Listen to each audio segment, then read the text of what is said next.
is Gorgon the Wonder Cow with theScore eSports, and I'm here with KheZu from No Escape.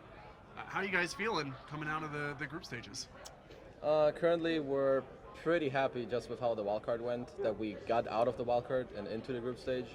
Obviously, the group stage didn't go quite as we would have liked and hoped, but we're taking it more as a learning experience and hoping that we can put the learning into the main event, Okay. and hopefully we'll perform better there.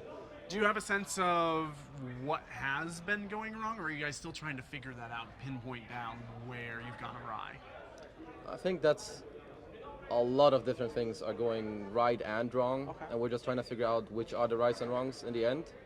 So a lot of the individual plays and how we approach the game, and then like some drafting stuff.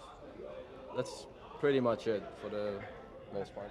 How do you guys figure that out when you're talking as a team? Like, what's the method of communication to try and pinpoint down, this is going right, this is going wrong, this is what we need to adjust?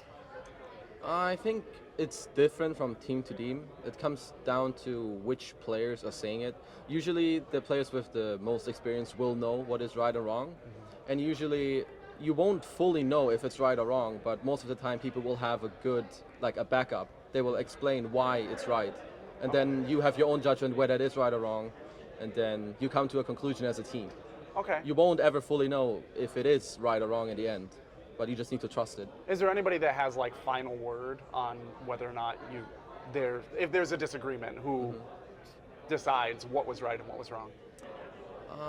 I would say no, because we try to come as to a conclusion with all of us. Okay, Usually when it comes to like drafting and in-game, I would say Sind.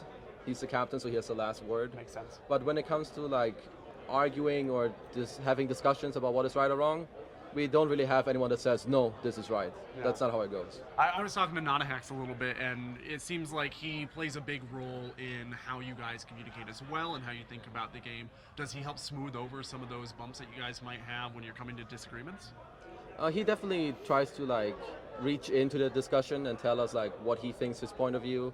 I think coaches are very helpful, just having like a outside of the team perspective to like tell you, hey, maybe you should consider this as well and that. So he does help us in terms of communicating and then in terms of drafting and preparing. So I think he's a really good help for us. Do you guys have any other auxiliary staff, like a stats person or an analyst that works with the coach and with you guys, or is it you guys, Notahax, and then your manager? That's all of us. Just us, our manager, and Notahax. Okay. But he pretty much does all the stat stuff too. Like he looks up drafts, he prints out papers and tells us like about patterns that they do and whatnot. Okay. So you could say that he's both a coach and an analyst at the same time. All right. How does your team deal with loss emotionally? Is it something that you guys have difficulty with, or do you kind of let it roll off? Personally, I think we do really well with that. I don't know what our score is, but obviously it's not good. Considering how bad our score is, I think we're doing pretty good. If you would compare us to other teams, I think we're doing emotionally a lot better than them. Yeah. Does that have something to do with your expectations going into it? Maybe you guys didn't quite have the weight of pressure of like somebody like a Navi did, and so it's easier for you to say, well, we'll just fix it and move on to the main event? I think it definitely plays a huge role. Like if I was, I don't know, say I'm Navi or Secret, and I would do as bad as we did now, I would feel worse. Yeah. Of course.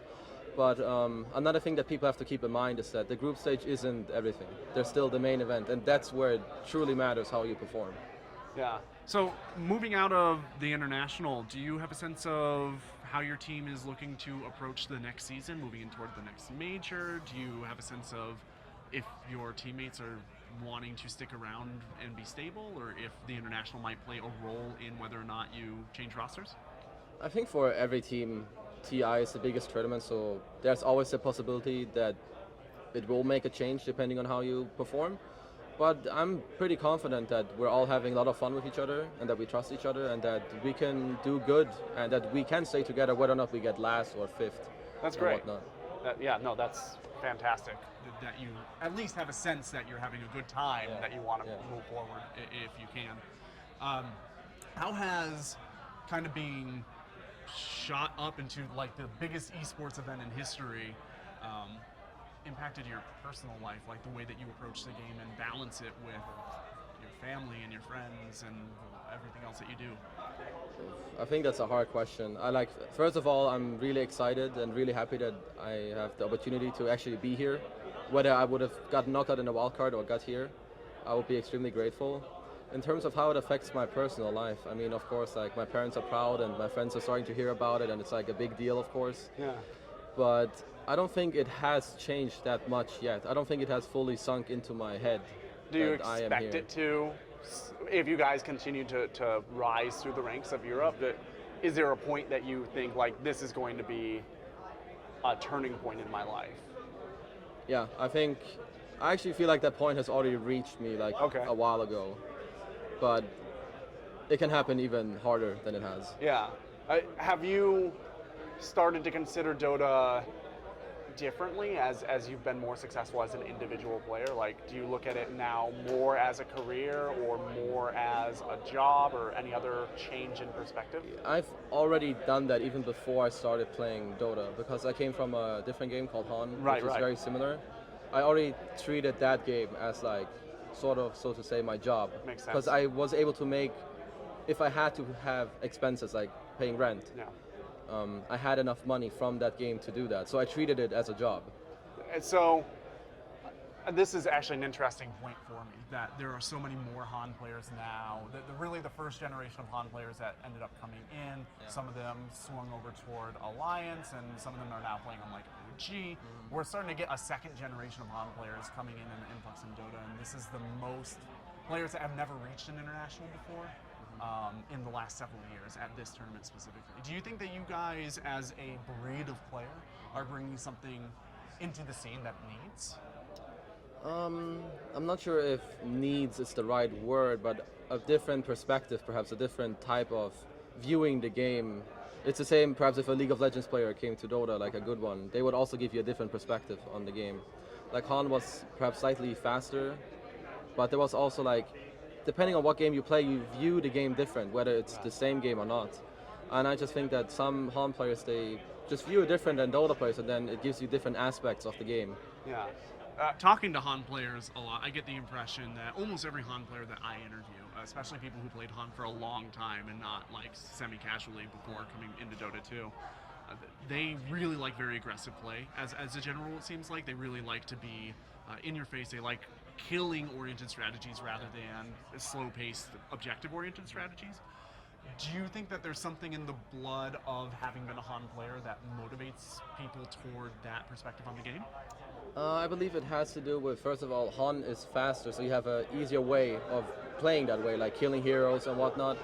And Han was a more burst-oriented game, so like you had more heroes like Tiny that could just blink in and snap, kill someone. Yeah. In Dota, you don't truly have that, but I think in Han that just stuck in a lot of people's heads that they could instantly like kill someone if they were farmed enough. I think that has a lot to do with it. It's a really good feeling when you just get that erase moment as well. So I imagine it's kind of like a drug. You get a bunch in Han and then you come over to Dota. In Han, we had like another hero that his ult, like you punch someone and they lost like 80% of their HP at any point. So. Jeez. Did you ever consider switching from Han to a different game that's not Dota, like League of Legends or something else?